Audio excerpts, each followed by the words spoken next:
Kidnap হওয়া কেন্দা এলাকার 3 বছরের শিশু উদ্ধার চন্দন কিয়ারি থেকে গ্রেপ্তার 2 জন।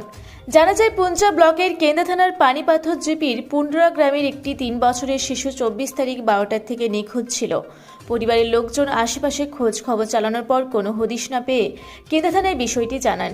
কেন্দা থানার ওসি মানবাজার এসডিপিও সিআই এর তৎপরতায় রাত্রি 12টার দিকে ঝাড়খণ্ডের চন্দন কিয়ারি থেকে বাচ্চাটি উদ্ধার করে, সঙ্গে 2 জন আসামিকে অ্যারেস্ট করে কেন্দা থানায় নিয়ে আসে। মঙ্গলবার 2 জনকে পুরুলিয়া জেলা আদালতে তোলা হয় বলে জানা যায় পুলিশ সূত্রে।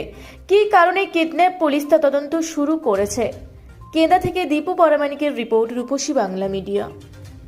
পুরুলিয়া শহরে এখন স্বল্প খরচে উন্নত ও অত্যাধুনিক চিকিৎসা পরিষেবা বর্দান হসপিটালে। এখানে general, laparoscopic, gynaecologist, paediatrician, anaesthetist, general physician, orthopaedic সহ বিভিন্ন রোগের অভিজ্ঞ ডাক্তারবাবুরা নিয়মিত রোগী দেখছেন। এছাড়াও 24 ঘন্টা বিনামূল্যে অ্যাম্বুলেন্স পরিষেবা রয়েছে, স্বাস্থ্যসাথীর সুবিধাও। যোগাযোগ করুন বর্দান হসপিটাল, রাঁচি রোড, সৈনিক স্কুলের নিকটে। মোবাইল নাম্বার 8918968624 এই নাম্বারে।